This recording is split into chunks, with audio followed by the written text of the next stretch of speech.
अब मैं कोना कक्षा के संयोजक मिस्टर उनियाल सर से निवेदन करती हूँ कि आप हमारा जो फूलदेई कार्यक्रम आज से शुरू हो रहा है उसके बारे में थोड़ा बताने का कष्ट करें, ताकि हमारे विधायक महोदय भी इससे परिचित हो सके। और बच्चे तो परिचित हैं क्योंकि पिछले वर्ष भी हमारे विद्यालय में ये प्रोग्राम किया गया था, और आगे भी मैं अपेक्षा करती हूँ कि इसी तरह से हमारे विद्यालय में ये प्रोग्राम होता रहे।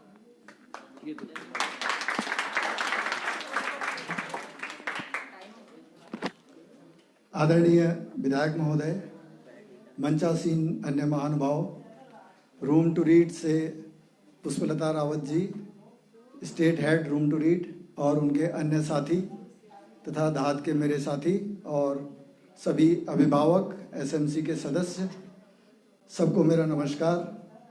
प्यारे बच्चों को आशीर्वाद। आज हम आपके विद्यालय में पुनः फूलदेई के एक मासिक आयोजन की शुरुआत करने आए हैं। फूलदेई के बारे में आपको काफ़ी कुछ पता है बच्चों को।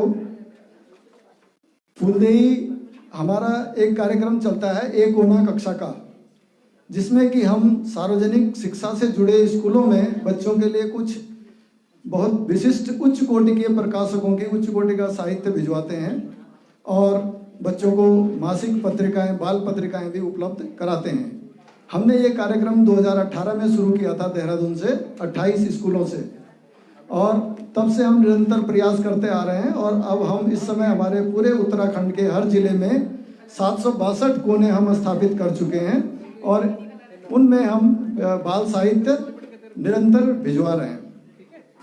फूलदेई हमारा कोना कक्षा का वार्षिक कार्यक्रम होता है और हम फूलदेई को एक महीने का पूरा कार्यक्रम इसमें करते हैं, 14 मार्च से लेकर के 14 अप्रैल तक। तो इस बार भी हमारा पूरा महीने का कार्यक्रम है। और फूलदेई के बारे में बच्चों आपको पता है क्यों मनाई जाती है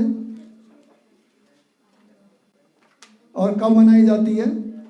फूलदेई चैत्र संक्रांति से शुरू होकर के बैसाख संक्रांति तक चलती है।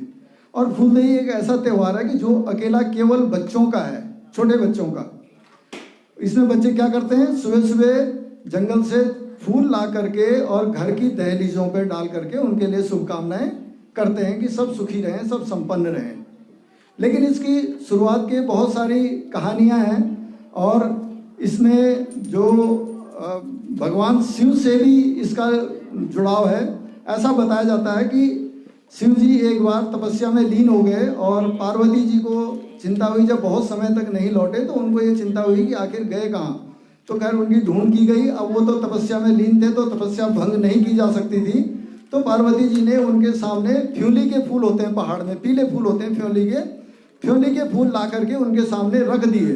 अब शिव जी के पास तो 3 नेत्र थे, उनको लगा कि कुछ हुआ है।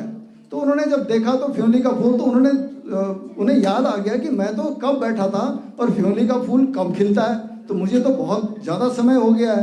तो तब वो वहाँ से अपने उठ करके फिर अपने घर को लौटे। तो तब से भी इसको माना जाता है कि ये फूलदेई का त्यौहार तब से भी माना जाता है। दूसरा इसमें एक और है कि घोगाजीत नाम के एक राजा थे और उनकी एक बेटी थी जिसका नाम घोगा था। तो घोगा प्रकृति प्रेमी थी बहुत ज़्यादा। छोटी सी उम्र में वो जो है जंगल की तरफ को निकल गई और वो लापता हो गई, गायब हो गई। तो राजा ने बहुत ढूंढ करी लेकिन नहीं मिली। तो राजा बहुत ही व्यथित रहने लगे और व्यथित रहने लगे तो पूरे राज्य में जो है खुशहाली के बजाय वहाँ पे दुख छा गया। उसके बाद उनकी कुल देवी ने उनको ये बताया कि आप अगर अष्टमी के दिन, चैत्र मास की अष्टमी के दिन अगर आप घरों की दहलीजों पे फूल डलवाएं बच्चों से तो आपके यहाँ खुशहाली पुनः आनी शुरू हो सकती है। तो तब से राजा ने ये शुरू करवाया। तो इस तरह से इसमें कई तरह की कहानियाँ प्रचलित हैं और उसके बाद वास्तव में उस राज्य में फिर खुशहाली आनी शुरू हो गई थी और तब से ये चैत्र संक्रांति से मनाया जाता है। अब अष्टमी की जैसे मैंने बात की तो बहुत से जिलों में, जैसे खासकर रुद्रप्रयाग में, ये 8 दिन का त्यौहार होता है। वहाँ पर 8वें दिन इसका समापन हो जाता है। लेकिन बहुत सारी जगह पूरे 1 महीने का 30 दिन के बाद समापन होता है। तो उसमें बच्चों को उपहार दे करके उनको सम्मानित किया जाता है और बच्चे फिर आपस में मिल करके एक जगह बैठ करके खाना वाना बना करके खाते हैं, अपना उत्सव मनाते हैं। तो इस तरह से ही है। तो कुल मिलाकर के इसका ये है कि खुशहाली की कामना। तो हमने इसको जो है, अब दूसरी बात हमारा धात का जहाँ तक प्रश्न है, तो धात ने क्या किया कि उत्तराखंड की संस्कृति को बचाने में और फैलाने में अपना योगदान के लिए बहुत समय से काम कर रही है। हरेला के ऊपर भी हमने काम किया था। हरेला आज पूरे राज्य में राज्य स्तर पर मनाया जाता है, और फूलदेई के लिए भी सरकार ने अब संज्ञान ले लिया है, और फूलदेई भी अब सरकारी स्तर पर इसको मनाने का बहुत जल्दी ही शायद कार्यक्रम शुरू हो। तो इस तरह से हम लोग इसको भी करते हैं, क्योंकि हुआ क्या कि पहाड़ों पे पलायन हुआ। पलायन के साथ साथ क्या हुआ, त्यौहार मनाए जाने भी कम हो गए, क्योंकि लोग बचे ही नहीं है पहाड़ पे, तो मनाएंगे कहाँ, और शहर में वो चीज़ संभव नहीं है। तो हमने क्या किया कि इसको बच्चों की रचनात्मकता से जोड़ा, कि बच्चे फूलदेई के ऊपर ड्राइंग करें, पेंटिंग करें, कहानी लिखें, कविता लिखें, इस तरह के कार्यक्रम। तो ये कार्यक्रम हमारे पूरे 1 महीने तक चलेंगे, और हमने इस बार उत्तराखंड के स्कूलों में 10,000 बच्चों के साथ में इस कार्यक्रम को मनाने का संकल्प लिया है। पिछले साल भी हमने 10,000 बच्चों को इस कार्यक्रम से जोड़ा था, और इस बार भी हमने 10,000 सीट्स हम पूरे स्कूलों में, जो हमारे कोना कक्षा से जुड़े हुए स्कूल हैं, उन स्कूलों में हम 10,000 सीट्स भेज रहे हैं। उसके अतिरिक्त भी कोई हमसे अगर मांग करता है तो हम उनको भी सीट्स भेजते हैं, और उस पर ड्राइंग, कहानी, कविता, निबंध लिखवा करके मंगवाते हैं, और उसके बाद हम उसमें जो टॉप 100, जो सबसे श्रेष्ठ 100 बच्चों की ड्राइंग होती है, उनको पुरस्कृत भी करते हैं, उनको मोमेंटो दे करके सम्मानित भी करते हैं। तो इस तरह से इस बीच में हम बच्चों के लिए ड्रामेटिक्स का भी कार्यक्रम करते हैं, बच्चों के लिए मातृभाषा के ऊपर काम करते हैं, बच्चों के लिए साहित्य के ऊपर काम करते हैं। इस तरह से हमारे ये सब कार्यक्रम चलते रहते हैं। और हमारा एक और भी है कि हम इसको ड्रामेटिक्स का एक हमारा कैंप लगेगा, उसमें जो भी बच्चा अगर कुछ शामिल होना चाहें तो किसी विद्यालय में हम करेंगे। धीरे धीरे हम सारे कार्यक्रमों की सूचना आपको देंगे। तो इस तरह से हम इस फूलदेई के कार्यक्रम को करते आ रहे हैं। और मैं विधायक जी आज हमारे यहाँ पर उपस्थित हैं, तो बहुत अच्छी बात है, हमारे लिए भी ये सौभाग्य की बात है।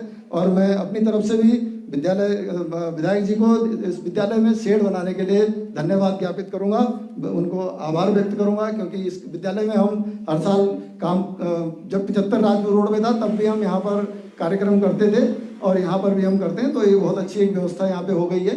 पहले 3री मंजिल पे था, तो वहाँ कई लोगों को चढ़ने में दिक्कत होती थी, तो ये बहुत अच्छी जगह यहाँ पे बन गई है। तो इस तरह से हमारा ये कार्यक्रम चल रहा है। तो धन्यवाद। बाकी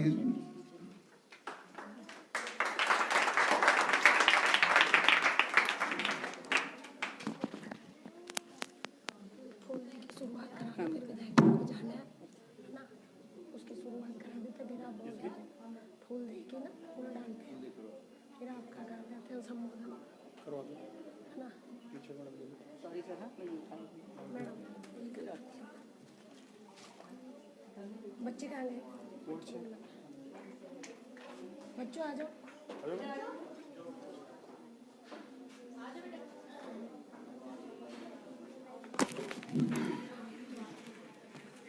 अब श्रीमती डोभाल मैडम के द्वारा और हमारे स्टाफ के द्वारा जो है फूलदेई प्रोग्राम की शुरुआत की जा रही है माननीय विधायक महोदय जी के सामने। और उसके बाद जो है विधायक महोदय से अनुरोध करूंगी कि 2 शब्द हमारे बच्चों के लिए कहें और इन्हें आशीर्वाद देने का कष्ट करेंगे। तो होता रहेगा इनका कार्यक्रम।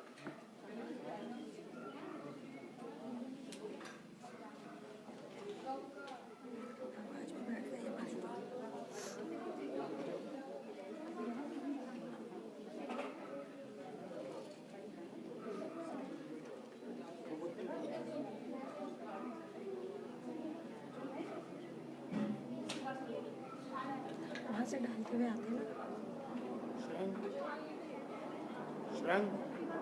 मनीषा क्या बात है, ये टाइम इसका है कि चाय भिजवा दे फटाफट, 4 कप 6 कप वो चले जाएंगे, फिर बन गई चाय, वो चले जाएंगे फिर तब भिजवाओगे। औरों के लिए बनाते रहना, पहले 4-6 कप बना दो तो जल्दी भिजवाओ ना ऊपर। और वो नाश्ता दीदी को बोलो फटाफट उठा के लाओ, जो मैंने ऑफिस में रखा हुआ, वो चले जाएंगे तब लाओगे तुम।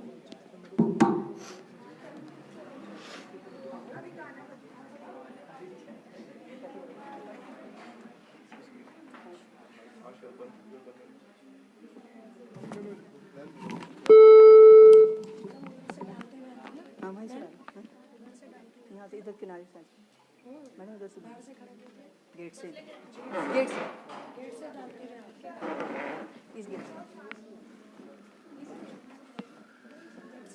माइक बंद करो।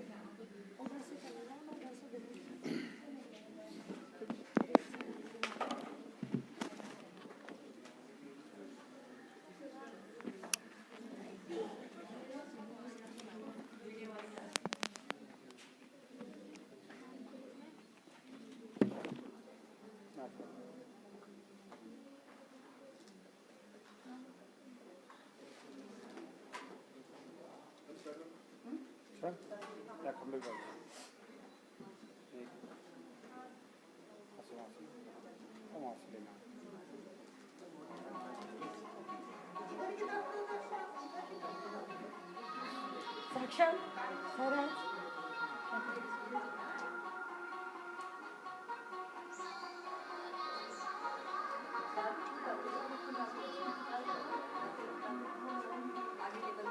फूल डालते हुए जाओ, टेबल पे डालते हुए जाओ।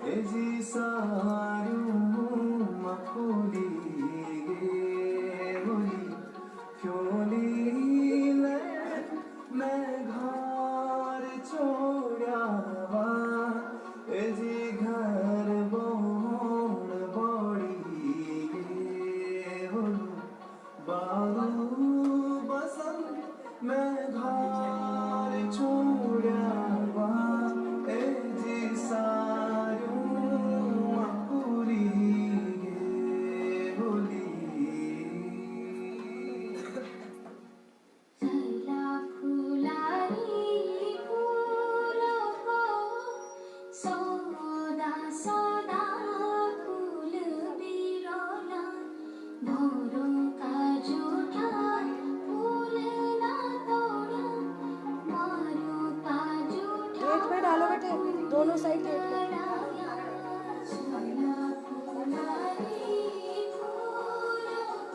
दोनों गेट पे डलवा।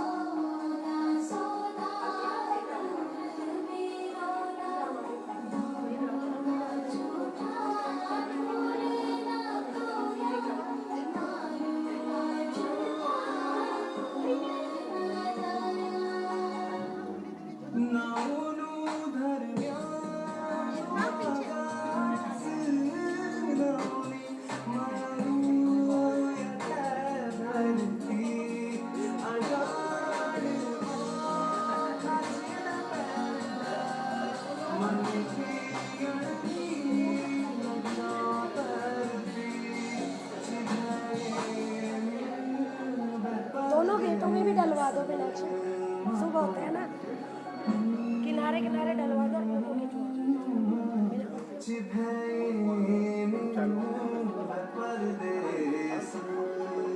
नहीं नहीं आपकी मैं नहीं पी रही।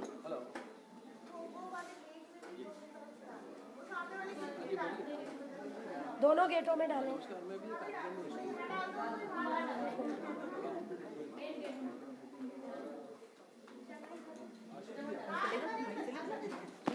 विधायक महोदय जी से बोल देते, फिर चलता रहेगा, है ना? चल नहीं रहा ना।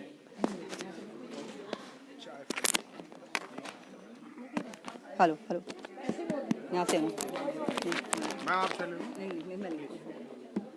बच्चों क्योंकि समय का अभाव है, विधायक महोदय जी को हमारे मानने वाले हेलो हेलो, और जगह जाना है। नहीं नहीं आप नहीं नहीं हेलो। मैं आपसे निवेदन करूंगी कि आप बच्चों को अभिभावक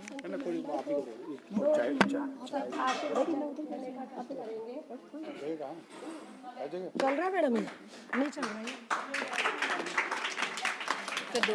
hello hello hello hello hello.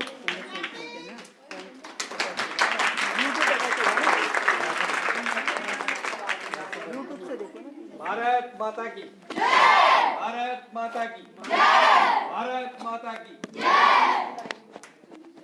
मंच पर उपस्थित इस विद्यालय के प्रधानाचार्य के बीच में उपस्थित हमारे भारतीय जनता पार्टी के मंडल के अध्यक्ष और डीएवी कॉलेज के पूर्व में आप अध्यक्ष रहे हैं आदरणीय राहुल आरा जी, हमारे भारतीय जनता पार्टी के पूर्व में विधानसभा राजपुर रोड के अध्यक्ष रहे और वर्तमान में समय समय पर आपको अहम जिम्मेदारियां भारतीय जनता पार्टी की दी जाती है। ऐसे आदरणीय हरीश नारंग जी, अपने बीच में उपस्थित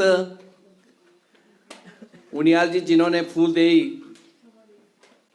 के ऊपर बहुत बड़ी चर्चा की और बहुत बड़ा ज्ञान हम सबको दिया, और दाद संस्था से भी आप जुड़े हुए हैं। ऐसे सम्मानित मेरे आदरणीय उनियाल जी और दाद संस्था के सभी सदस्यगण, अभिभावकगण और प्यारे बच्चों, दाद संस्था अपने आप में एक मानी हुई संस्था है। और दाद का मतलब, दाद क्या होता है पता है किसी को? दाद, दाद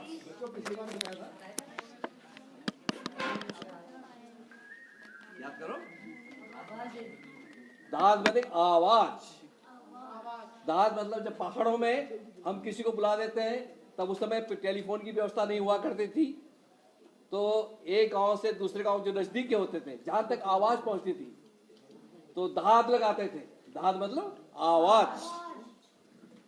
इसलिए ये दाद संस्था बहुत लंबे समय से काम कर रही है।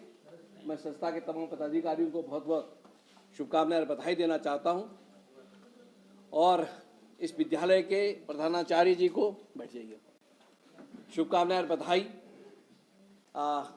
इस विद्यालय से मेरा बहुत पहले से ही नाता रहा है। मैं समय समय पर यहाँ पर आते रहता हूँ, चाहे जन्मदिन मनाना हो, और ये राहुल भैया भी जब इनका जन्मदिन होता है, कोई भी कार्यक्रम होता है, तो इसी विद्यालय को चुनता है। ये बहुत बड़ी बात है हम सबके लिए। और इस विद्यालय में आप सब जानते ही हैं कि ये बच्चे जो हैं बड़े भावुक भी हैं, बड़े नाजुक भी हैं। इनके बारे में आप सब जानते हैं कि किस परिस्थितियों में ये यहाँ पर पढ़ाई करते हैं। इनका रहन सहन, इनका रहना खाना सब आप जानते ही हैं। मैं इतना ही कहना चाहूँगा कि ये विद्यालय के प्रति हम लोगों का जितना भी अच्छा हम सोच सकते हैं वो सोचना ही चाहिए। ये सेट तो कोई बड़ी भारी बात नहीं है, ये अभी बनाया है, और इसमें जो अतिरिक्त जो कार्य आपने बताया और नारंग जी ने काम करवाया, इसके लिए जो भी पैसा और लगेगा ये विधायक निधि से मैं इसको और दूंगा। और क्योंकि मैं स्पष्ट करना चाहता हूं, ये विधायक निधि किसी की बपूती नहीं है, ये गवर्नमेंट का पैसा है, और गवर्नमेंट का पैसा वो पैसा है जिसको टैक्स के रूप में जनमानस देता आया है, देता रहेगा। वही टैक्स का पैसा फिर विकास कार्यों में लगता है। विधायक हो चाहे सांसद हो, एक माध्यम है, किंतु ये पैसा जनता का पैसा है, जनता के ही काम आना चाहिए।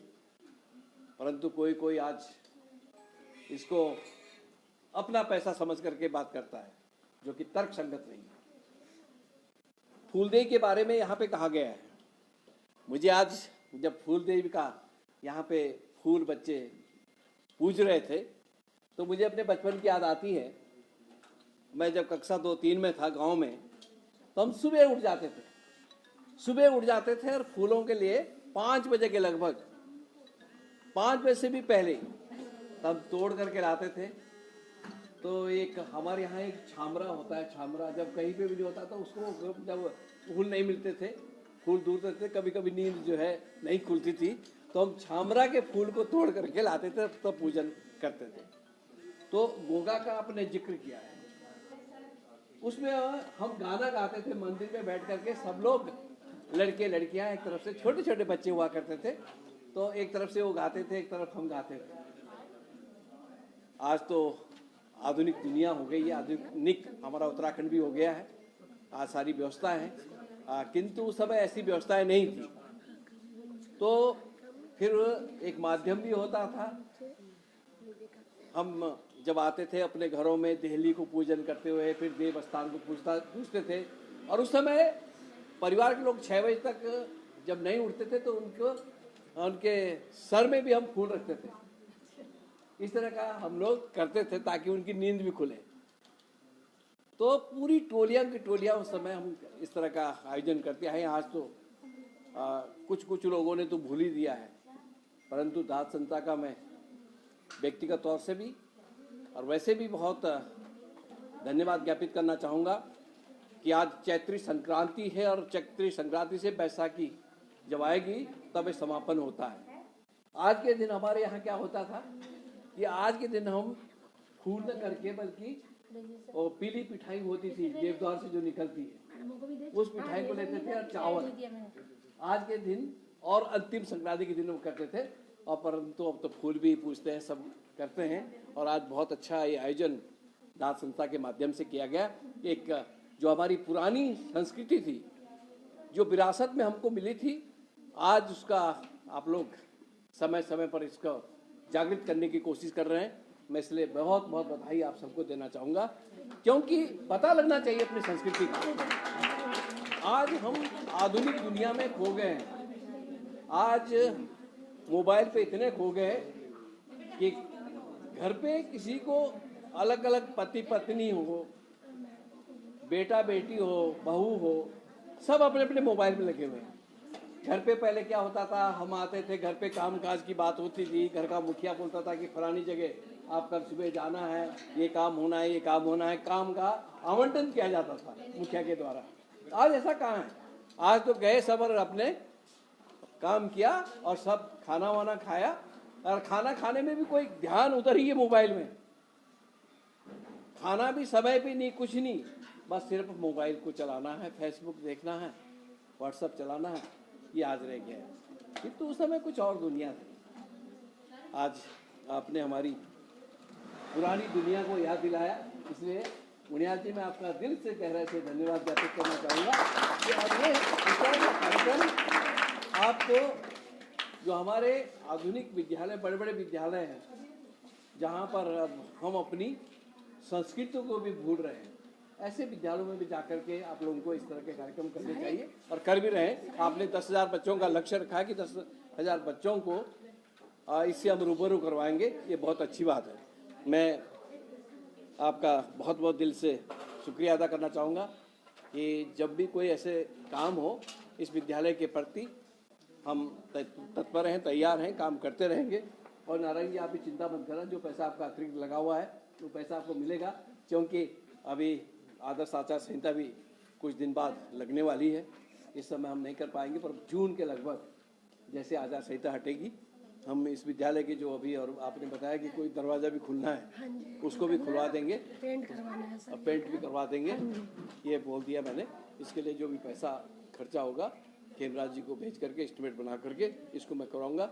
और प्यारे बच्चों, आपका लक्ष्य होना चाहिए, आप किस ओर जाना चाहते हैं। आप अभी छोटे हैं ना, हम भी ऐसे ही छोटे थे पहले, परंतु पढ़ाई के प्रति कोई कंप्रोमाइज नहीं। अपने गुरु का आदर करना, अपने माता पिता का आदर करना, अपने से बड़ों का आदर करना, अनुशासित रहना। और अनुशासित हैं, मुझे देखा कि शरारत करते हैं बच्चे, अभी कोई शरारत नहीं, ये बहुत बड़ी बात है। इसलिए आपका लक्ष्य भी निर्धारित होना चाहिए कि आपको क्या करना है। आपको अधिकारी बनना है, खिलाड़ी बनना है, या अच्छे लीडरशिप करनी है, आपका सपना होना चाहिए। और इस सपने को आप देखते रहें, और सपना जब आप देखेंगे तो आप उस सपने तक जरूर पहुंचेंगे। और एक लक्ष्य होना चाहिए, उसको भेदने के लिए आपका दिमाग सीधा एक सूत्रीय होना चाहिए कि मुझे कहाँ पर पहुंचना है, कहाँ पर जाना है।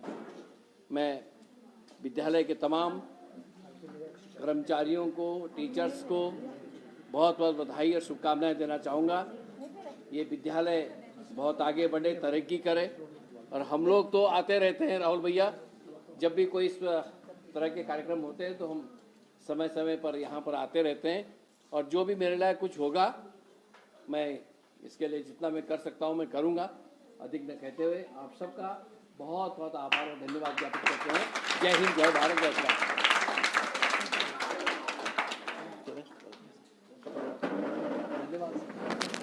एक बार फिर से विधायक महोदय जी को और जगह जाना है, तो एक बार फिर से धन्यवाद ज्ञापित करेंगे। धन्य धन्य धन्य धन्य धन्य धन्य। राष्ट्रीय गाना करो, राष्ट्रीय गाना, बैठो बच्चों। राष्ट्रीय गाना। राहुल सबका हैं? अभी कार्यक्रम है आपका? हाँ, तुम चलो बस चलो, इनका चलेगा सर, तुम चलो करो। इनका बहुत चलेगा। ठीक है, धन्यवाद सर। ठीक है डोभाल।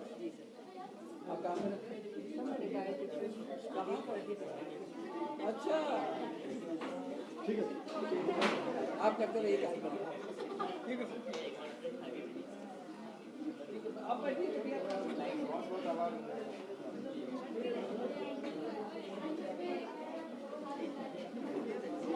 बच्चों बैठ जाओ प्लीज। अभी एक छोटा सा कार्यक्रम और होगा, ज्यादा नहीं थकाएंगे आपको, ठीक है? माइक कल करेंगे।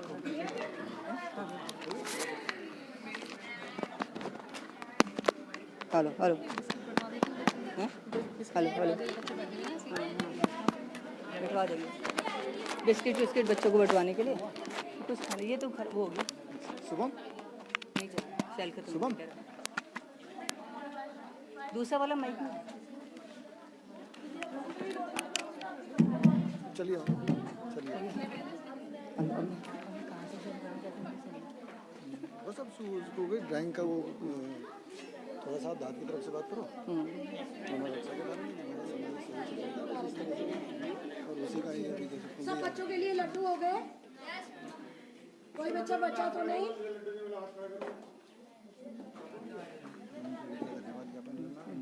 आपका भी माइक धोखा दे गया, मैं भी माइक धोखा दे गया। हजमान जी करेंगे कहानी सुनाएंगे। हाँ हाँ, पहले बनेगा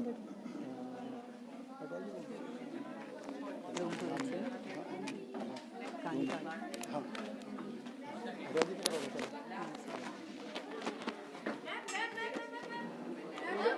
मीना मैम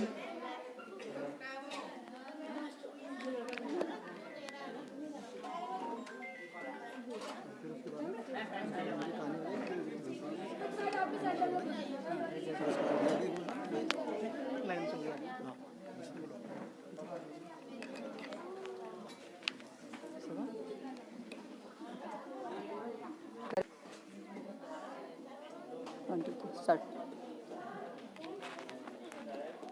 हेलो बच्चों,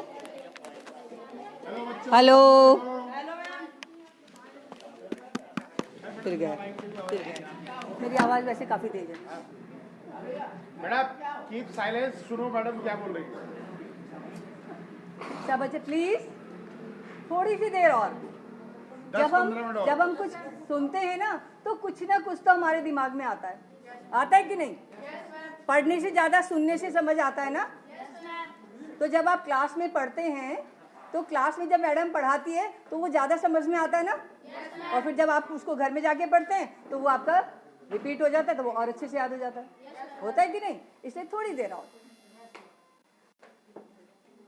एक बार हमारे धाद के कोना कक्षा के संयोजक उनियाल जी, गणेश उनियाल जी, और धाद की पूरी टीम, और साथ में विशेषकर रूम टू रीड से आई स्टेट हेड पुष्पलता जी, और उनके साथ में हैं नरेंद्र हटवाल जी, और बाकी जितने भी सहयोगी हैं, सबका इस कार्यक्रम में हार्दिक स्वागत है, अभिनंदन।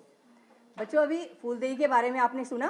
सुना? आपने ड्राइंग बनाई, बहुत अच्छी ड्राइंग सब बच्चों ने बनाई है, बहुत अच्छी बनाई है। अपनी तरफ से पूरी कोशिश की है अच्छा बनाने की, और जिन्होंने हमने कहा था जिन्होंने बच्चों ने अच्छी ड्राइंग बनाई है उनको हम पुरस्कृत भी करेंगे। सर्टिफिकेट सबको मिलेंगे, सर्टिफिकेट जो हैं वो सबको मिलेंगे, ठीक है? तो प्रतिभा करना बड़ी बात होती है। आगे आना, फर्स्ट सेकंड आना, वो कोई मायने नहीं रखता है कि स्कूल में आए, जिन्होंने आपको इतना बड़ा टीन शेड दिया जिसके नीचे आप बैठे हैं, तो उनका धन्यवाद तो बनता ही है। और हम तो चाहते हैं कि हर स्कूल में ऐसा विकास हो, हर स्कूल के लिए ऐसी सुविधाएं मिलें। तो उन सुविधाओं को जब हमारे देने वाले हमारे बीच में हैं तो उनकी बात भी हमें सुननी चाहिए थी कि नहीं?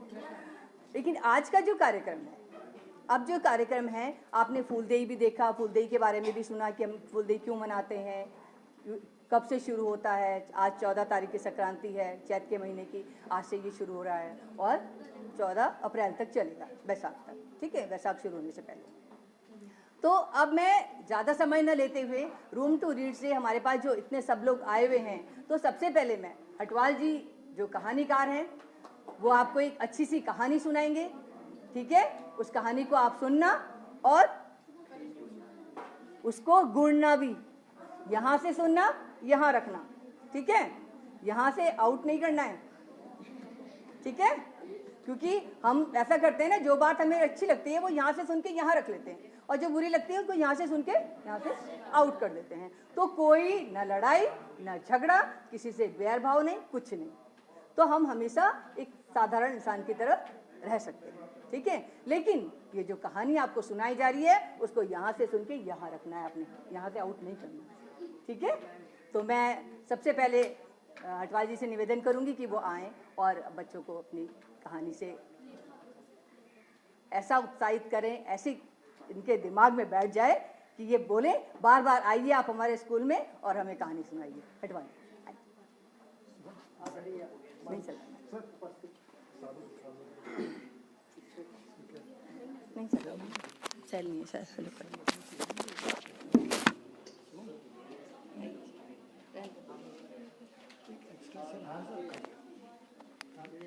कक्षा रूम टू रीड धात संस्था के उत्साही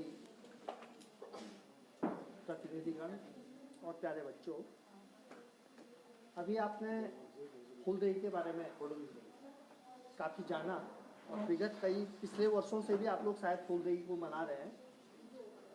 लेकिन अभी आप, चूँकि आप शहर में रहते हैं और ये त्यौहार प्रकृति का त्यौहार है, आपको इसके आगमन की बहुत अच्छे से जानकारी नहीं होती है प्रकृति के माध्यम से, और इसकी जानकारी आपको होती है जब इस तरह के आयोजन होते हैं, जैसे धात संस्था आयोजन कर रही है, इसके माध्यम से आपको फूलदेई के कार्यक्रम की जानकारी होती है। और आपको जानकारी के लिए बता दें, आपने जलवायु परिवर्तन शब्द सुना किसी ने? जलवायु परिवर्तन, क्लाइमेट चेंज, किसी ने ये शब्द सुना हुआ आजकल? विगत 5-7 सालों से ये बहुत ज़्यादा ये शब्द सुनाई दे रहा है। तो इसका मतलब ये है कि पूरी दुनिया में जलवायु में परिवर्तन आ रहे हैं, चेंज आ रहे हैं। अभी आज आप देख रहे हैं, आज ये 14 मार्च है, तो आज से 50 साल पहले 14 मार्च को जो मौसम होता था वो ऐसा नहीं होता, ठंडा होता था। और अभी आप पिछले 2-3-4 सालों से जो फूल चैत्र माह की संक्रांति, आज चैत के महीने की संक्रांति है, जो फूल आज से 10 दिन पहले खिलता था, खासकर फ्योली एक इंडिकेटर भी था, वो 3 महीने पहले खिल गया, बुरांस पहले खिल गई समय से पहले। तो ये जलवायु परिवर्तन के कारण ये हो रहा है। दुनिया में, पूरे दुनिया का जो तापमान है वो 2 डिग्री बढ़ गया है। और अब आप आगे जाके आपको अंदाज़ा आएगा कि 2 डिग्री तापमान बढ़ने से कितना हाहाकार इस दुनिया में हो जाएगा, इसका हम अनुमान नहीं लगा सकते। वैज्ञानिक लोग अच्छे से बताते हैं क्या क्या दिक्कतें हो जाएंगी। तो देखिए, अभी पिछले दिनों रूम टू रीड ने आप लोगों के लिए ये सब जानकारी देने के लिए, इसका ज्ञान देने के लिए आपको कुछ कहानियाँ हम लोगों ने लिखी है रूम टू रीड के माध्यम से, आप लोगों ने ऑर्गेनाइज किया इसको। और ये कहानियाँ ऐसी हैं जिससे आपको जलवायु परिवर्तन के बारे में थोड़ी सी चेतना आपके अंदर पैदा हो। तो उन कथाकारों में आप अभी देख रहे हैं, आपके साथ बहुत सारी कहानियाँ हैं, तो मुझे भी आपको कथा लिखने का सौभाग्य मिला रूम टू रीड के माध्यम से। तो मैंने लिखी कहानी वो मैं पढ़ रहा हूँ, आप लोग देखिए। बोणी उस कहानी का शीर्षक है, बोणी। और आप वन माने क्या होता है? वन का अर्थ क्या होता है? हाँ, जंगल। तो गढ़वाली में इसको बोण कहते हैं। क्या कहते हैं? वो गढ़वाली आप लोगों को कोई है जिसको गढ़वाली समझ में आती है, जो बोलता हो? बोलते हैं, समझते हैं। तो इसको, तो वैसे जो और आप लोगों की जो मातृभाषा है उनमें भी कोई ना कोई अलग शब्द होता है ना। और क्या होता था पहले, कई बार महिलाएं जंगलों में जाती थी घास के लिए, लकड़ी के लिए, तो कई बार वही बच्चे भी हो जाते थे। इतनी मुश्किल, आप लोगों ने सुना नहीं होगा, ऐसा सुना है? हमने सुना भी है और हमने देखा भी है। हमारे यहाँ पे जहाँ पहाड़ों में मैं 2-3 ऐसी महिलाओं से मिला हूँ जो जिनका जन्म जंगल में हुआ है, तो उनका नाम बौनी रखते थे। क्या नाम रखते थे? बौनी। वन में पैदा हुई इसलिए बौनी रखते। तो ऐसे एक बच्ची की कहानी है। तो जो जंगल में ही पैदा हुआ है, तो अब आप लगा सकते हैं अनुमान कि उसका जंगल से कितना लगाव है। जंगल उसके लिए सब कुछ है ना, घर है, वहाँ तो पैदा हुई है वो। तो देखिए कहानी देखिए, मैं पढ़ रहा हूँ, आप लोग सुनिए जरा ध्यान से सुनिए। ये छोटी बच्ची सी है, ये जंगल जाती है, जंगल में आग लगी होती है, जंगल को आग से बचाने का काम करती है। आप लोगों ने कारगिल शहीद के बारे में सुना हुआ ना, शहीद हो जाते हैं, स्वतंत्रता संग्राम सेनानी जो भारत को स्वतंत्रता देने के लिए शहीद हो गए हैं। लेकिन कुछ शहीद ऐसे होते हैं जिनको शहीद नहीं माना जाता, जिनका बहुत बड़ा योगदान होता है इस धरती को बचाने में, लेकिन उसको हम लोग उतना महत्व नहीं देते। उसी तरह की एक बालिका है बौनी। और ऐसे ही बहुत सारे कार्यकर्ता हुए हैं पहाड़ों में जिन्होंने जंगल को बचाने में, प्रकृति को बचाने में अपना बहुत बड़ा योगदान दिया। तो सुनिए कहानी, सुनिए आप।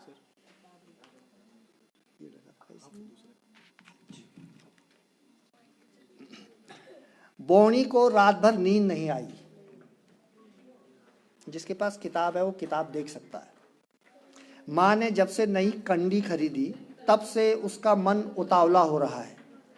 कब सुबह हो और वह नई कंडी पीठ पर टांग कर जंगल जाए।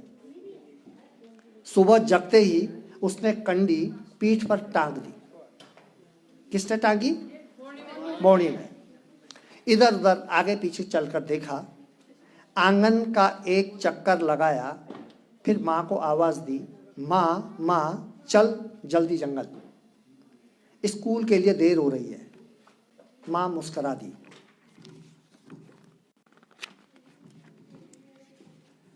जंगल जाते हुए बौनी ने सोनी को आवाज देना नहीं भूली। सोनी सोनी तो भी जंगल चलेगी ना। सोनी कंडी को देखकर अवाक रह गई। उसने प्यार से कंडी को सहलाते हुए पूछा, तेरी है? बौनी ने इतराते हुए कहा, हाँ, और उछलती कूदती सिमतोली के जंगल की ओर निकल गई।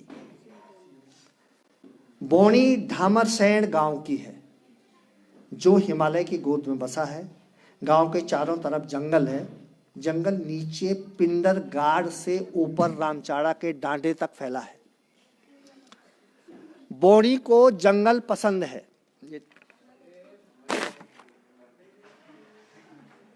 देखिए इधर आपने देहरादून ऋषिकेश के बीच का जंगल होता है, वो ऐसे फैला होता है ना सीधे में, लेकिन पहाड़ों के जंगल नीचे नदी से लेकर ऊपर पहाड़ की चोटी तक है।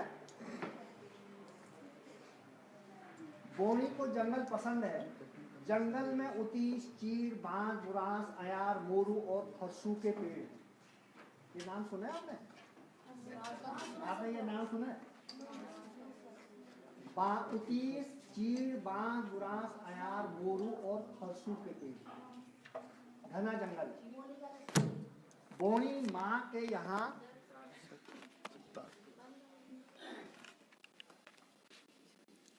बौनी इसकी बैटरी लो तो नहीं। हेलो, नहीं वो शायद बैटरी सेल इसका डाउन हो गया ना, सेल डाउन हो गया है।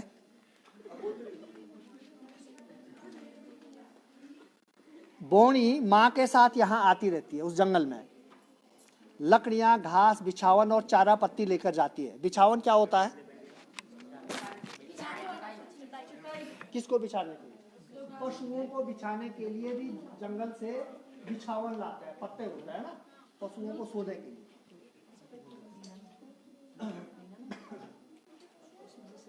वो पशुओं को चराने भी यही लाती है। पर आज बौनी कंडी भरकर बांस की पत्तियां ले जाए। जंगल में बौनी एक गीत गुनगुना रही है। न काटे लछीमा बांझे न काटे, लंग लंगी च फांगी लछीमा बांझे, तंग तंगी च डाली लछीमा बांझे, तू खस रोड़नी लछीमा बांझे, न काटे लछीमा बांझे। बोनी पक्षियों को आवाजों से पहचानती है, उनकी नकल उतारती है। न्योली की न्या हो सुनकर खुश होती है, तो घुघुती की घुर घुर सुनकर उदास हो जाती है। लंपूछा की उड़ान उसे बहुत पसंद है। जंगल में उसने पक्षियों के घोंसले देखे, उनके अंडे, उनसे निकले बच्चे देखे, उनका बढ़ना उड़ना भी देखा।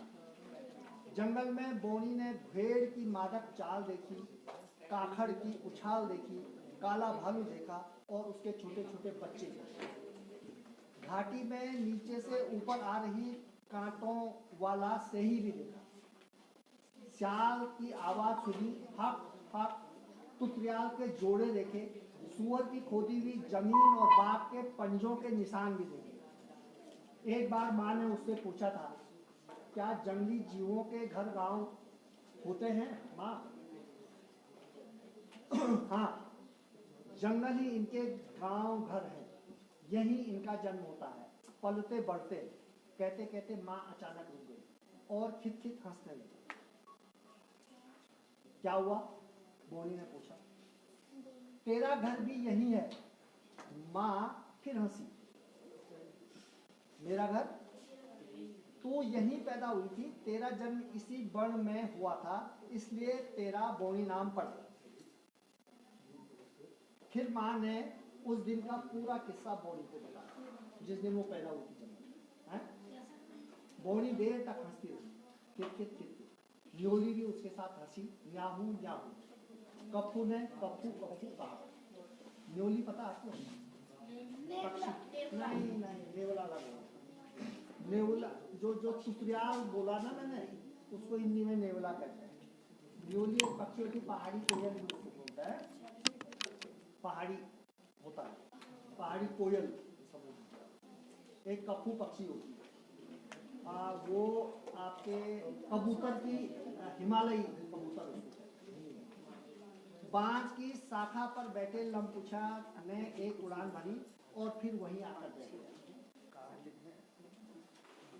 एक दिन बोनी अपने स्कूल में, मध्याह्न तक के समय बच्चे खेल रहे थे। बोनी ने देखा सिमटोली के जंगल के ऊपर धुआं उठ रहा है, कहीं आग तो नहीं लगी? उसे संदेह हुआ। वो जंगल की ओर भागी, पहुंच कर देखा कि चीड़ के जंगल में आग लगी। उसे पर्यावरण रक्षक मैती जी का स्कूल के दिन दिया गया भाषण याद आ गया। बोनी ने देखा पिरूल ने आग पकड़ ली थी। आग तेजी से ऊपर की ओर फैल रही थी। चीड़ अपने आप तो खूब पनपता है, मगर दूसरे पेड़ पौधों को पनपने नहीं देता। इससे जंगलों में आगजनी की घटनाएं ज्यादा होती हैं। जंगल में बार बार आग लगने से जमीन सख्त हो जाती है। वह दौड़ते हुए गांव के ऊपर एक ऊंची धार में गई, जोर की आवाज लगाई, सिमटोली के जंगल में आग लग गई है।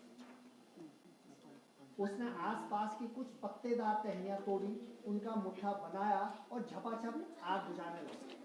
पर ऐसे आग कहाँ बुझती? पिरूल के सहारे ढलुआ जमीन पर आग ऊपर की ओर फैलने लगी। इसी बीच हिमाली काकी और गांव की कुछ महिलाएं भी वहां पहुंची। आप लोग सुनते हैं? हिमाली काकी वन पंचायत की सरपंच। काकी बचाव रेखा बनाने लगी, बाकी पत्तेदार टहनियों से आग बुझाने लगी। बचाव रेखा जानते हैं? बचाव रेखा जब आग बुझाते हैं, जैसे जंगल है, जंगल है, तो बीच में जला देते हैं जानबूझ के, और एक इतनी चौड़ी रेखा बना देते हैं, जिससे यहाँ का जंगल और वहाँ के जंगल के बीच अंतर हो जाता है। तो यहाँ से अगर आग फैलेगी तो फिर ऊपर नहीं जाती है। इसको बचाव रेखा बोलते हैं। ये बचाव रेखा भी आग लगा के ही बनाई जाती है। हाँ, तो आग बुझाने का तरीका है। इसी बीच हिमाली काकी और गांव की महिलाएं भी वहां पहुंच गई। हिमाली काकी पंचायत की सरपंच है। काकी बचाव रेखा बनाने लगी, बाकी पत्तेदार टहनियों से आग बुझाने लगी। झप झपाक झप। आग बुझाते बुझाते शाम हो गई। वहां अब काफी गर्मी थी। हिमाली काकी पसीना पोंछते हुए बोली, पुराने समय में जानबूझकर लगाई जाती थी आग ताकि नई घास उगे। आजकल पता नहीं क्यों लग जाती है आग। भूली तू जब से वन पंचायत की सरपंच बनी, आग लगाने वालों पर कड़ी नजर रखी, बोनी की माँ ने हिवाली से कहा। हम सब ने रखी दीदी, सभी एकजुट नहीं होते तो ये जंगल आग से नहीं बच पाते, हिवाली ने कहा। पर आज तो बोनी ने बचाया। जंगल, पक्षी, उनके अंडे, बच्चे, पौधे, क्या क्या नहीं बचाया तूने आज, कहते हुए हिवाली काकी ने बोनी को अपनी गोद में खींच लिया। आज ही नहीं, ये हमेशा बचाएगी इन जंगलों को। हमारे बाद हमारी लाठी तैयार है, बोनी की माँ कहकर मुस्कुराई। खिच बोनी को हंसी आ गई। क्या हुआ? हिमाली काकी ने पूछा। ये सब बचाने के साथ साथ मैंने अपना घर भी तो बचाया। ये कौन कह रही है ऐसा? किसने? बोनी ने। आप समझ रहे भाई? बोनी ने माँ की ओर देखा और फिर खिलखिला उठी। खिच खिच खिच खिच खिच। अपना घर कहते हुए सारी महिलाएं हंस पड़ी। उनकी खिचखिचाहट पूरे जंगल में फंस गई। ये ऐसा बोनी ने क्यों कहा कि मैंने अपना घर भी बचाया? वो जंगल में पैदा हुई थी। हाँ, तो इसलिए उसने कहा कि हमने अपना घर भी बचाया और पूरा जंगल। और अब आपको मैं छोटा एक 2 मिनट का एक किस्सा सुनाता हूँ। एक लड़की थी बीना, वो इस गांव की थी, सिंतोली गांव, कक्षा 6 में पढ़ती थी, है ना। तो उसने देखा हमारे उनके जंगल में, बहुत बड़ा जंगल है सिंतोली का, चमोली में है, कंटिया के नजदीक है।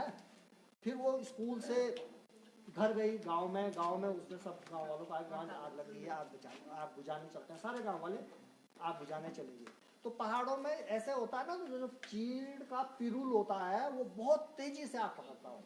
तो सब लोग आग बुझाने के लिए सारा गांव वहां पहुंच गया था। वो बीना भी आग बुझा रही थी। आग बुझाते बुझाते वो जंगल में शहीद हो गई, है ना। वो बच्ची बहुत उसने मेहनत की, जंगल बच गया उससे, लेकिन वो नहीं बच पाई। तो वो एक अभी करीब 30 साल हो गए उस घटना को। तो वो कहानी भी आप आगे जाके पढ़ेंगे, वो आगे के पाठ्यक्रम में है। तो आपको ये कहानी समझ में आ गई? कैसी लगी आपको कहानी? बहुत अच्छी लगी ना। तो इससे आप लोग क्या सीख रहे हैं? क्या सीखा आपने? आपको हमको जंगल बचाना चाहिए। जंगलों में आग लगने के प्रति हमारे अंदर चेतना होनी चाहिए। हालांकि आप लोग यहाँ पर जंगलों के बीच नहीं है, लेकिन आपके अंदर एक समझ होनी चाहिए कि दुनिया में जो क्लाइमेट चेंज हो रहा है, जलवायु परिवर्तन हो रहा है, इसके पीछे कई कारणों में एक कारण जंगलों का कम होना भी, बहुत सारे कारण हैं। ये आप लोग आगे भी जानेंगे। धन्यवाद।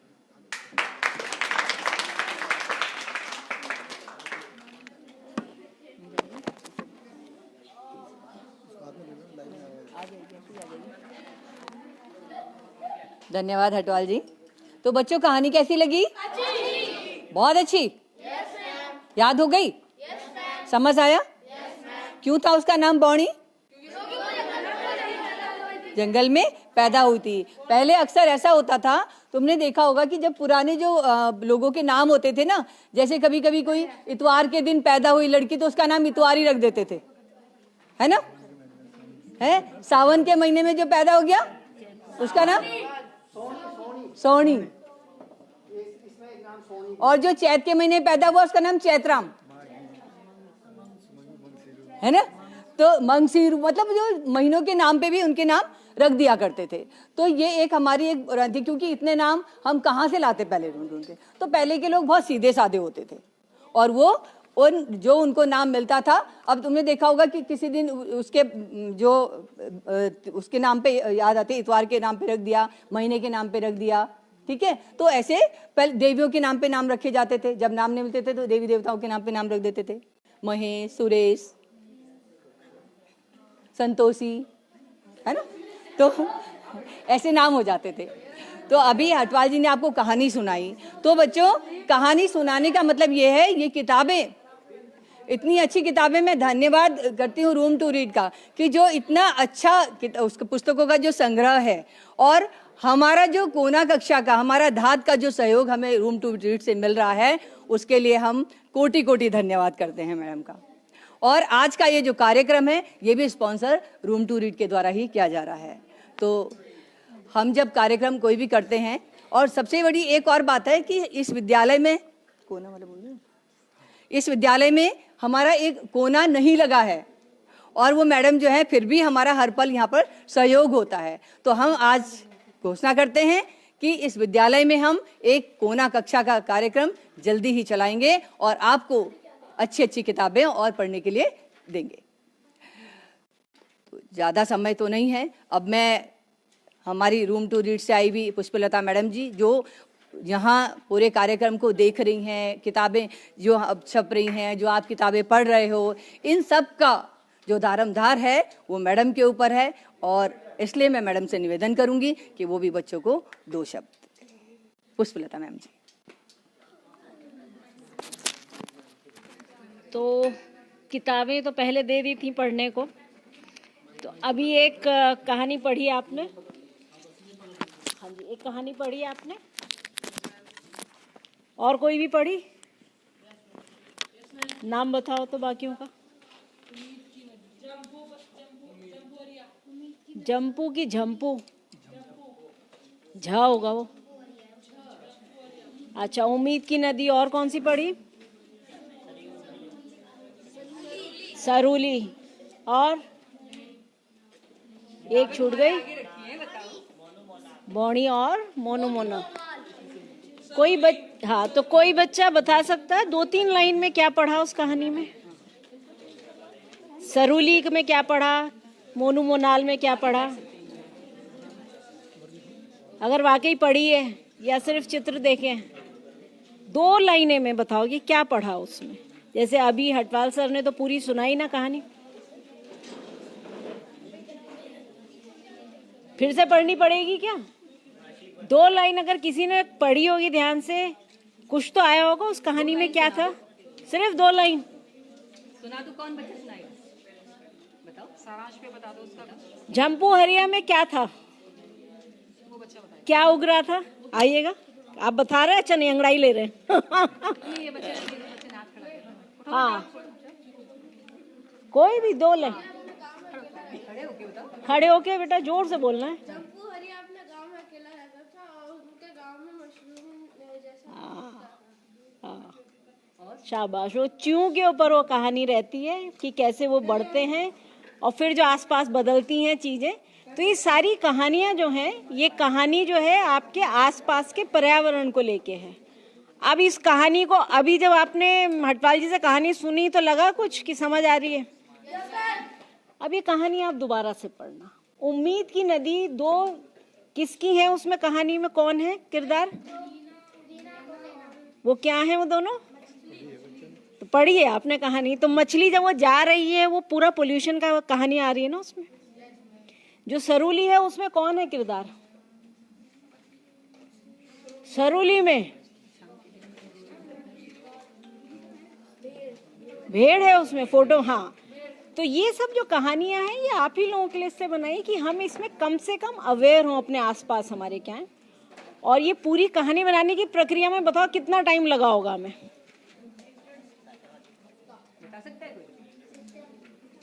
बता सकता है कोई कितना टाइम लगा होगा इन्हें बनाने में? 1 महीना हो जाएगा 1 महीने में।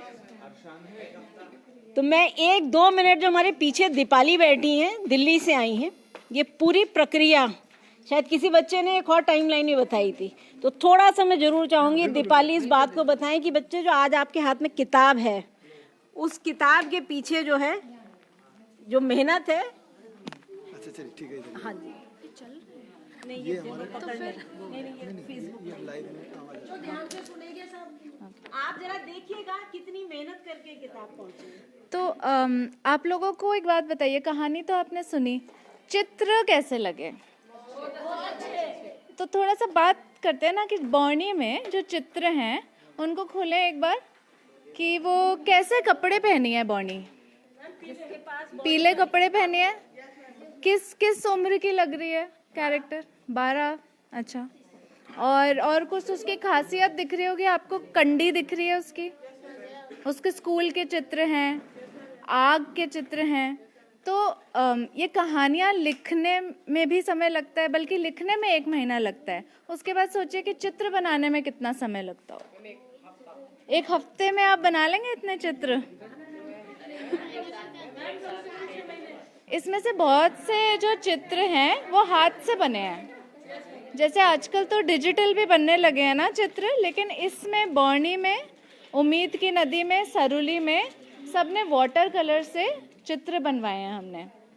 और जब हम वाटर कलर से बनाते हैं तो उसमें बात क्या रहती है कि आप अपनी गलतियों को इरेज नहीं कर सकते। डिजिटल में तो कर सकते हैं, लेकिन वाटर कलर एक बार हो गया तो वो बहुत ध्यान से बनाना पड़ता है। तो इन कहानियों को लिखने में 1 से 1.5 महीना लगता है और फिर चित्र बनने में 6 महीने लगते हैं, क्योंकि इसमें करीब 25 से 30 पन्ने हैं, तो उतनी वाटर कलर पेंटिंग बनी है।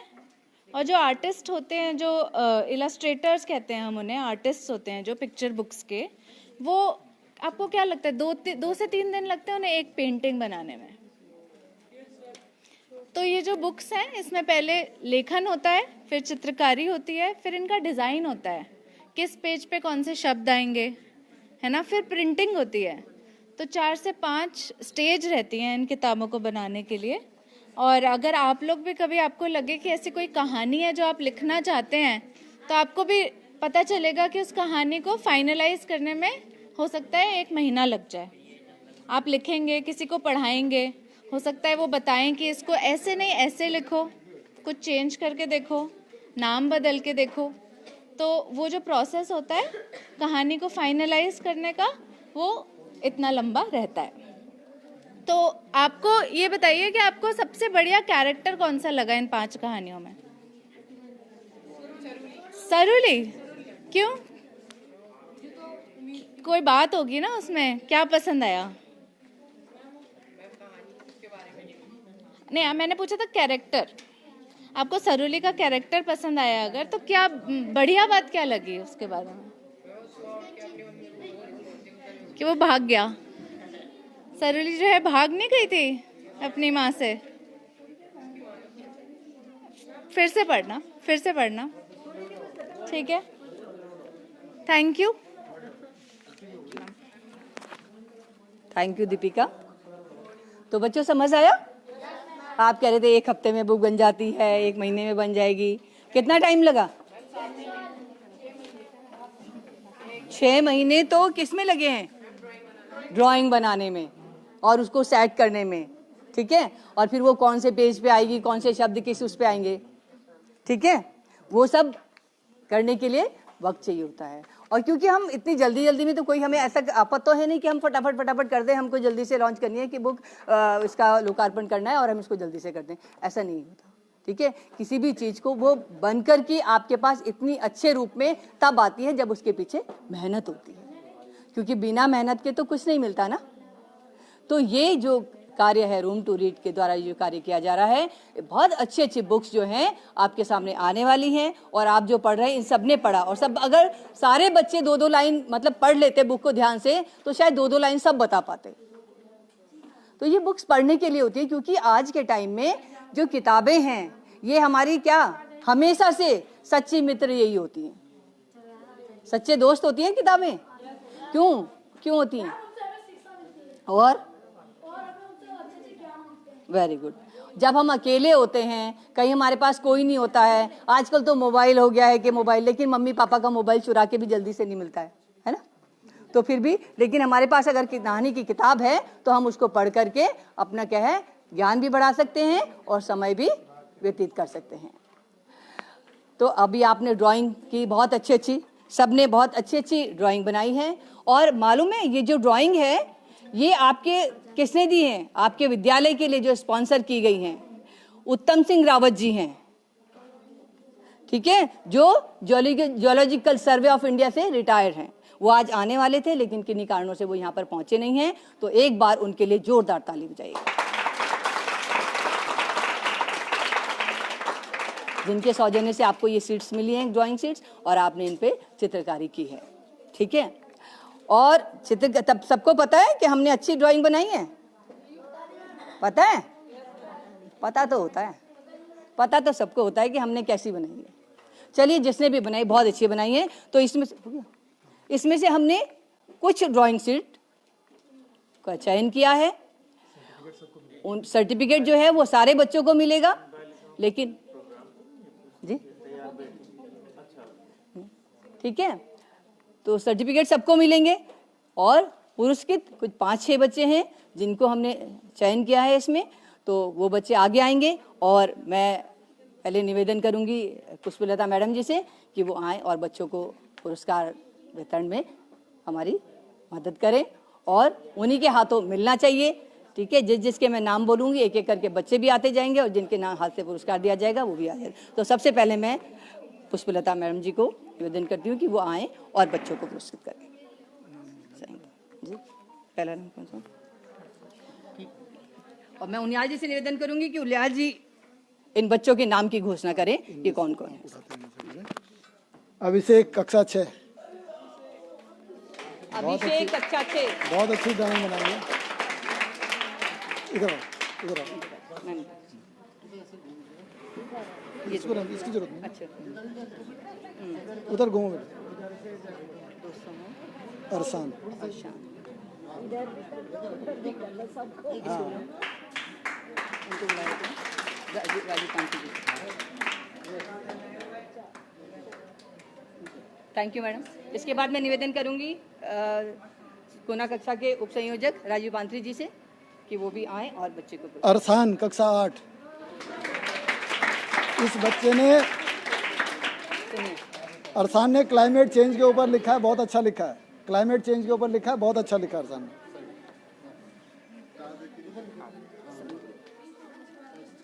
इसके बाद संदीप सारिक खान, सारिक खान ये। अब मैं निवेदन करूंगी इंदुभूषण सकलानी जी से कि वो भी आएं और सारिक खान बहुत अच्छी कहानी लिखी है, बहुत अच्छी कहानी लिखी है।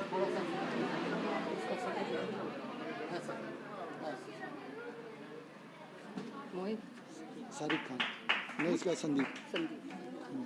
अब मैं निवेदन करूंगी जी नंदकिशोर हटवाल जी से।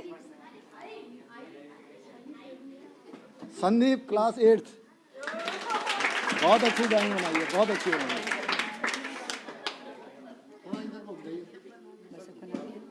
रावत जी का नाम क्या है? सक्षम, विजेंद्र रावत। इसका निकालो। अब मैं निवेदन करूंगी बीएस रावत जी से कि वो भी आएं और बच्चों को पुरस्कृत करें। सक्षम कक्षा 7, सक्षम।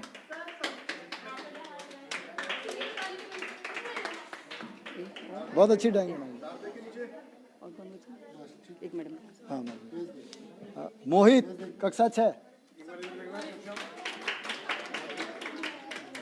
मैडम, अब मैं निवेदन करूंगी विद्यालय की प्रधानाध्यापिका जी से कि वो भी अब बच्चे को पुरस्कृत करने की कृपा करें। मैडम ऐसे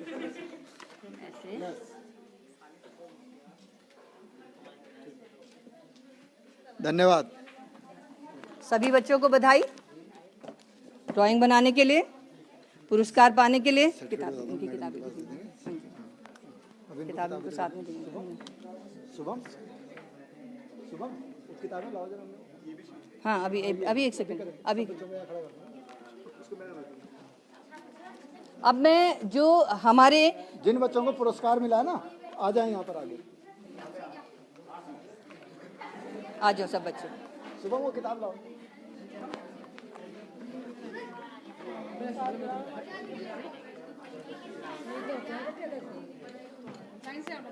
लाइन से ऐसे आप खड़े हो जाओ, लाइन से। बड़े पीछे हो जाओ, छोटे पे आगे हो जाओ। हाँ जी, ऐसे हो जाएंगे।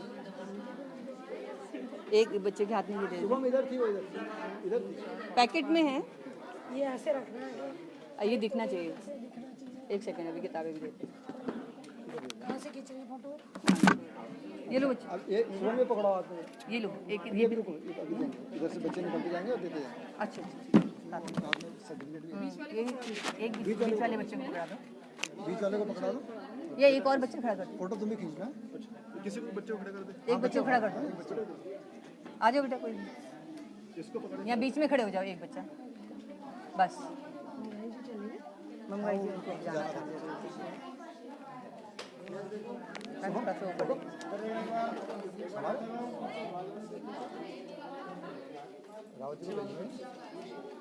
अभी रुको बेटा, अभी रुको। अभी रुक जाओ एक सेकंड। शुभम और नजदीक से लो, शुभम नजदीक से लेना।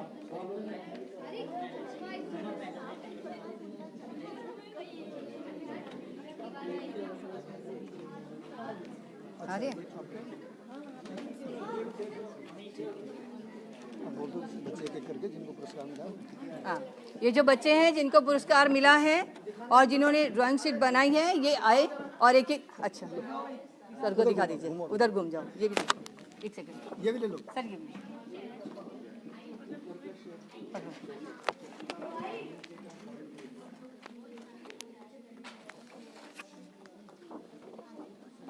ये अपनी एक एक किताब लेते जाए। ये पुरस्कार के लिए आपको ऐसा नहीं कि हम कुछ ऐसी चीजें देंगे, ये किताब आपके पढ़ने के काम आएगी, ठीक है, इसको पढ़ना ध्यान से।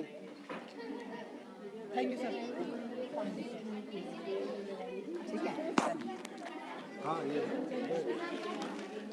कार्यक्रम समाप्ति की ओर है।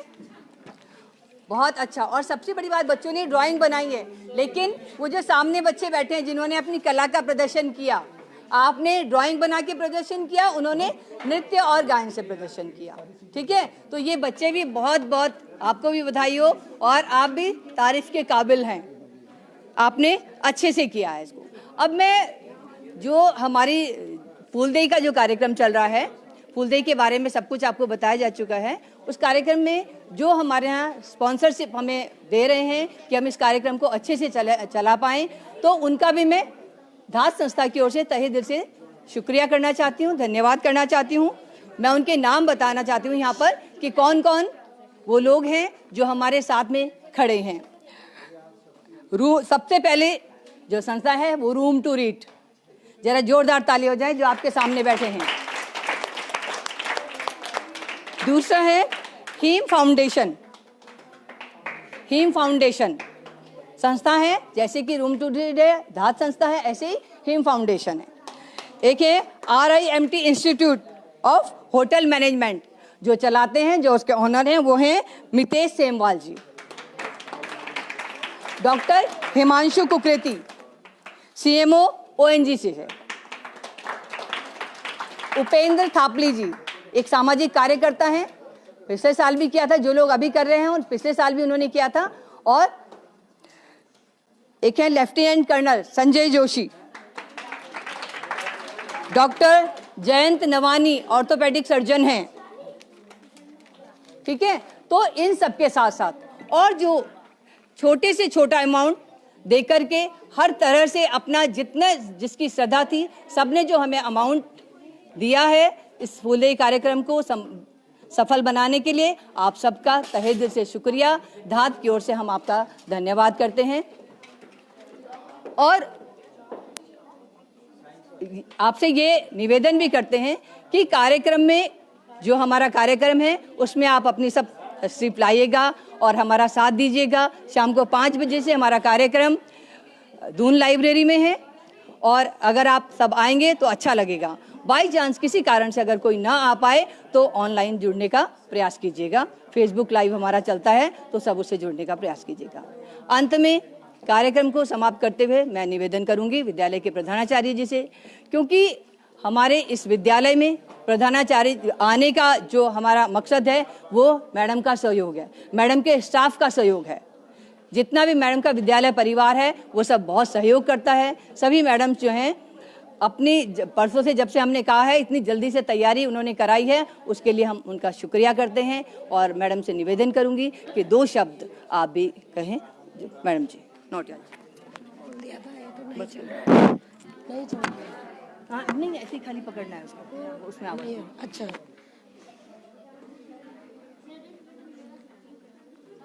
धात संस्था से जुड़े हुए सभी सम्मानित लोगों, मान्य सभी सम्मानित लोगों, रूम टी रीड की madam Pushpalata madam, madam Rawat madam, Nawani sir, Hatwal sir,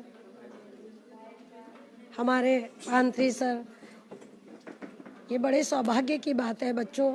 हमारे विद्यालय में विगत 2 वर्षों से जो है धात संस्था का कार्यक्रम चल रहा है और हम बहुत सौभाग्यशाली हैं कि जो ये फूलदेई का प्रोग्राम है हमारे विद्यालय से इसका शुभारंभ होता है।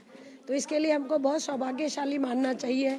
और ये कार्यक्रम पूरे 1 महीने तक चलता है। इसके बाद और स्थानों पर ये कार्यक्रम चलेगा, लेकिन शुरुआत हमारे विद्यालय से होती है। तो मैं अपेक्षा करती हूँ कि ये पूरा परिवार, रूम टू रीड और दास संस्था का परिवार हमारे विद्यालय से ही विगत हमेशा से ही जो है हमारे विद्यालय से ही शुरुआत करें तो हम अपने को सौभाग्यशाली समझेंगे। इसी के साथ ज़्यादा, क्योंकि आप लोगों का भी समय और जगह भी कार्यक्रम है, आपका बहुत बहुत धन्यवाद ज्ञापित करती हूँ और विद्यालय परिवार की ओर से आपका स्वागत करती हूँ। और हमारे स्टाफ का भी मैं धन्यवाद अदा करती हूँ कि जिन्होंने बहुत कम समय में इतना अच्छा प्रोग्राम की शुरुआत कराई। इन मैडमों ने, विशेषकर मीनाक्षी मैडम, गुलाटी मैडम, प्रतिमा मैडम, इन्होंने बहुत सहयोग किया है। मैं इनका भी धन्यवाद अदा करती हूँ, क्योंकि इनके सहयोग के बिना जो है मैं इस कार्यक्रम को नहीं कर पाती शायद। तो हमारे बहुत कम समय में भी ये कार्यक्रम संभव हो पाया है।